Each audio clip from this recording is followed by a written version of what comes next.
we know that people struggle with faith. They struggle with the idea of God. They struggle with the idea of God's law, etc., etc. All of us do, let's face it, at various times in our life. Yeah.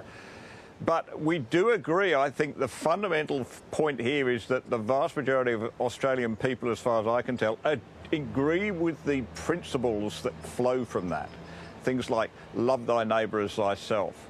And one crucial one, I think, in the eyes of God. I mean, that flows through to the way we think about one another, that no one person is lesser than another, no one person is greater than another. And we saw this last year with the Voice campaign, I thought, Warwick, that one of the strongest sentiments was, well, we don't want special treatment for any citizen. Everybody gets the same deal. So, well, first of all, do you agree with that long and complicated analysis?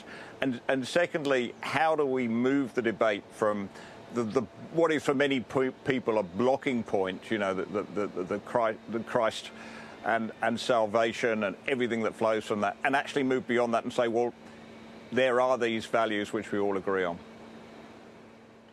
Look, it's a very good point, and I essentially, you know, agree with you. And that's where we sort of forget our Christian values, because we just assume that these values sort of just existed before time, and then suddenly they've sort of evolved out of the slime. Well, I'm sorry, everybody, they didn't evolve out of the slime. They came out of a very good, beautiful book.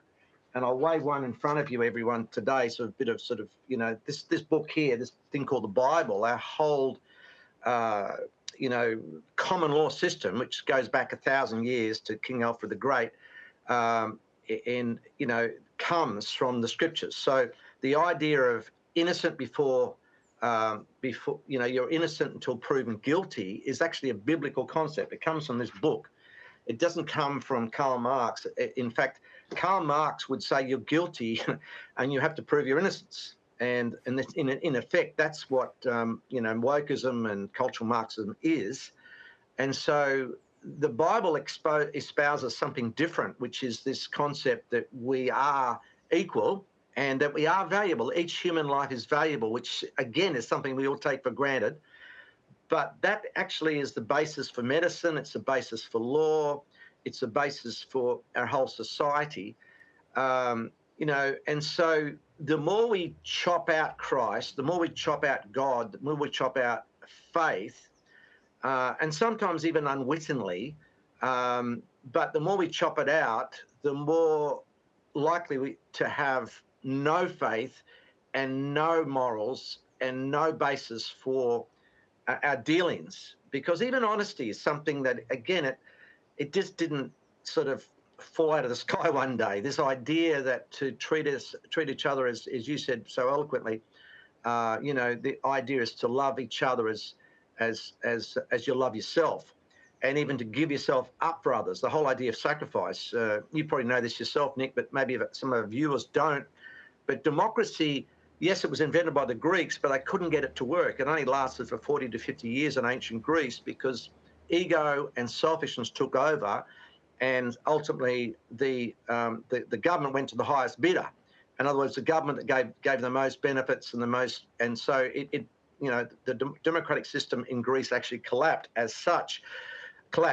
What happens with our culture today is we actually live, democracy can only exist in a Christian culture with a Christian basis. So it has a basis in this book here, which is actually all about self-sacrifice and giving.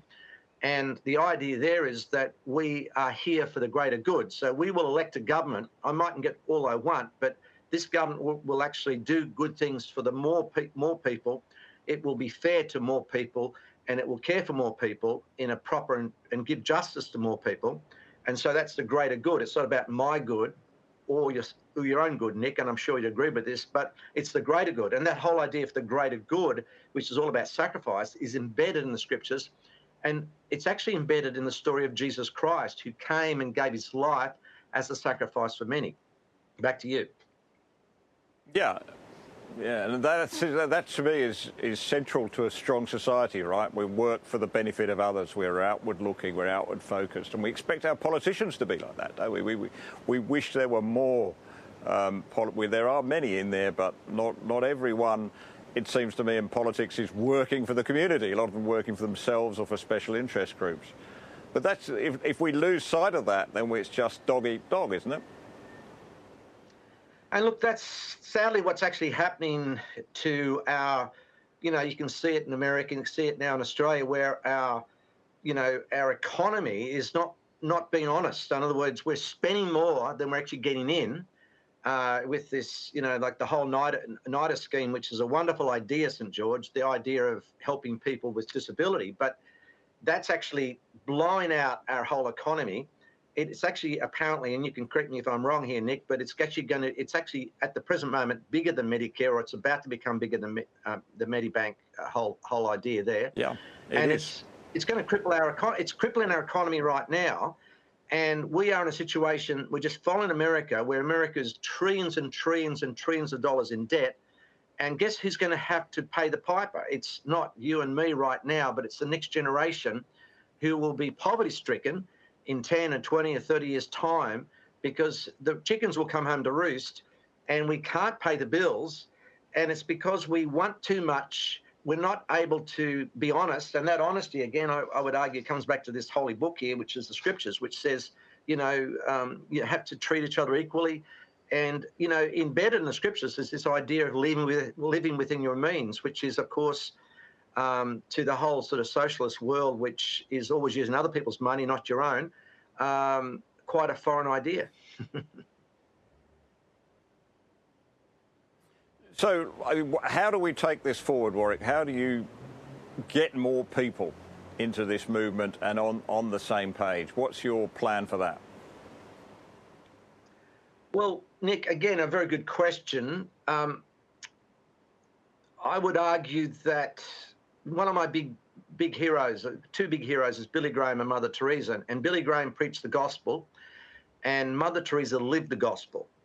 And I can remember she was questioned by the Australian media, and please forgive me because you were part of the Australian media for many years, and I guess you still are, but probably in a redemptive fashion now, I believe. Thank you. She was Thank you for that. We've got to give a big wave for ADH TV, haven't we? But seriously, she was attacked. And I always remember this press conference, and she was just, the press just literally went for her throat. And they said to her, Mother Teresa, you're only, what about the problems in India? Why don't you do something about the political situation in India? And why don't you solve the politics of India? And, why don't you adopt socialism? And why don't you feed the hungry? And she carefully said, Nick, she said, my mind is too small for such great matters.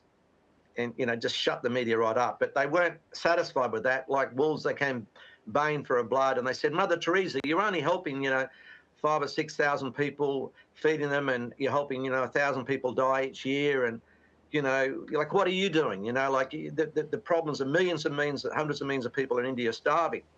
And she said, well, it's like this. The ocean is made up of many drops, and we are one drop of God's love.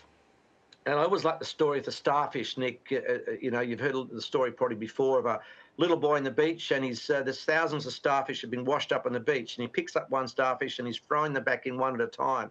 This man comes along and says, well, what are you doing, throwing the starfish in back one at a time. There's tens of thousands of starfish that are dying on the beach. He says, well, it's like this, he picks the starfish up, he throws it back in the water. He says, well, it matters for this starfish. And I do think we've got to think like that and think in terms of one at a time.